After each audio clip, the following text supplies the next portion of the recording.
Well. My new horn showed up. Well, been trying to find these damn horns. Where the hell trying to figure out where the hell they are on this Explorer. And they're actually underneath the battery. Well, sort of. They're actually under here next to this thing, which I actually found a vacuum hose unplugged from it.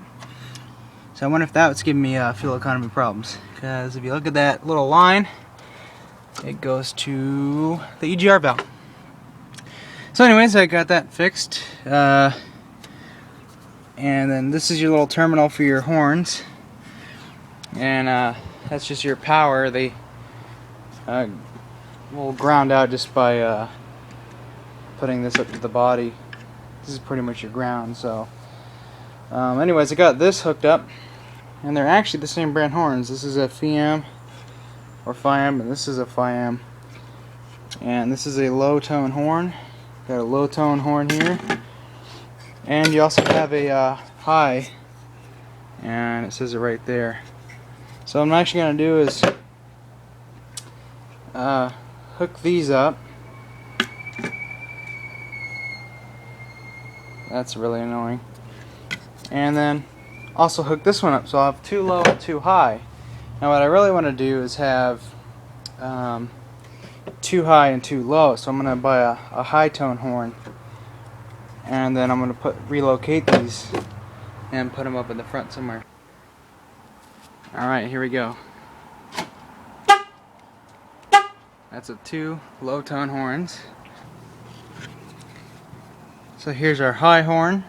These threads were kind of gunked up, so I went and put it on the drill press with the wire brush on it and cleaned them up real nice. Also cleaned up these little terminals. They were a little dirty, and that is a understatement. So anyways, got these kind of cleaned up. I mean, I'm not really going to go ahead and detail them, but kind of want to get things cleaned up just a little bit so they make better contact. So drill the hole right here. The horn fits real nice down in here, and then I have it so it points down. I don't like it pointing against shit, you know. So I figured high here, instead of down in here. It fits perfectly right here. And we're gonna do, like I said, with the lows on each corner, so it's sort of uniform, not all just, let's put it right there. It's not how I roll. Anyways, I'm going to solder a ground here so I can run to, I'm gonna solder this on, this part here. It's gonna go right here, and that'll be the ground for it. And then when that panel gets put back on, one of those screws that goes through here will hold that in place, and so we'll have ground. So yeah, now I just gotta get the ground all set up. I'll run a power wire, and I just realized I have lots of this stuff. I was like, what am I gonna do about wire? I have lots of red stuff, so that'll be power, and we'll be good to go. So I'm gonna go ahead and chooch this stuff on. Boom, just like that. Wrap some solder around it, lay it on top, get it nice and hot, and just poop it on there. And then this one, you just bend it around, let it hold onto the shaft, giggity. Put some solder down, and she's good to go. And then I soldered this end and went ahead and just soldered that up real nice. That actually looked pretty good. Looks like factory. Yeah, right. So we got lots of wire. Not gonna cut it until I get it down to the son of a bitch. So yeah.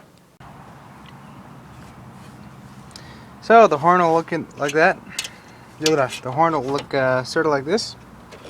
Can't wait to get that other one. Just put it right in there, and just run those wires through here. Blah blah blah, and we'll just run it down there. I'll have to take the cowling or the splash guard out for a brief moment, or just pull the front part of it back and then run our wires. Wow, as soon as you put that high tone horn in, and with the two lows, that's actually quite a bit louder.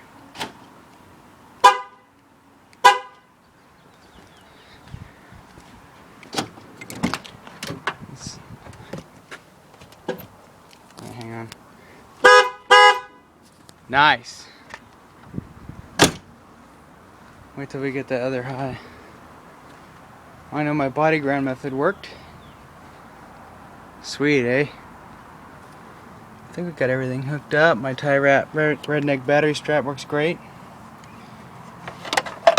This is the Schrader valve for the front air shocks. I actually need to check for leaks. It's still leaking, and I changed the T-fitting there, so it's got to be up here, and I don't have any nylon stuff on here, so I'm going to check that here in a moment. I'll put about 30 psi in. Checked all my other checked for any leaks downstairs. No leaks. But check out this. Just bubbling out. Finally found some of that stuff. That was a miracle. Put it on here. I actually took this bit and did my favorite thing and clean up the threads with the drill press with the wire brush. Cleaned that up real nice. I actually made it go in a lot easier. Giggity. And then just tighten her up real good and put some air in. Again, about 30 psi. So let's try her out now.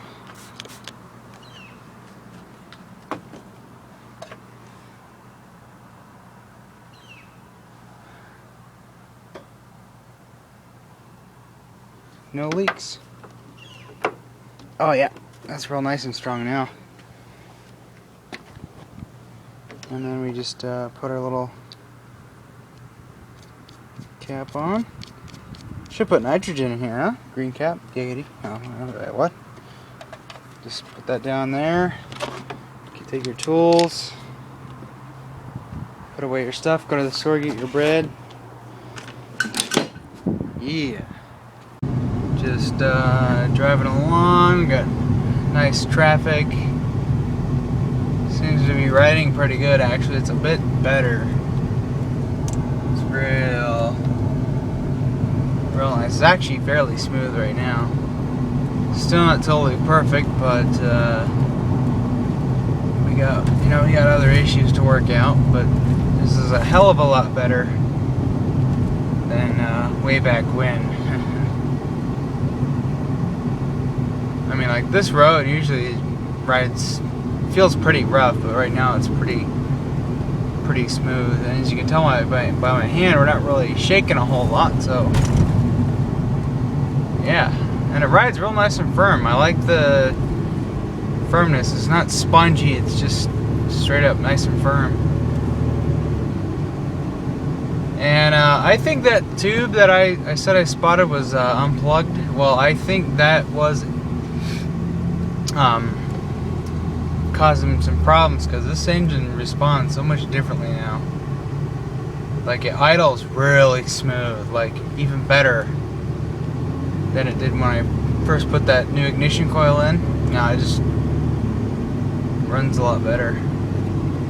At least it seems to. It's probably just me wanting to think that. But it's not going pa pa pa pa pa or acting all shitty, but it's very nice. I mean, this is so much better. Usually it's like shaking like shit on that part. And yes, I'm driving one-handed. Very dangerous, but I've been doing it for years, so. Not years, a year. Like, it takes manhole covers, totally different now. And it doesn't dip down as much. It's real nice. I love it. I'm just hoping it holds the air in. I was getting really annoyed with that. It's like, I fill it up, where's my leak, And that thing got reset, so now it's telling me I'm getting 13 miles per gallon when I know I'm not. I'm getting 15, so, jeez. Oh yeah, when I locked my car, when I went to Winco, I beeped it twice so it would honk. Man, that horn is fucking loud. Horns, I should say. But anyways, gotta go.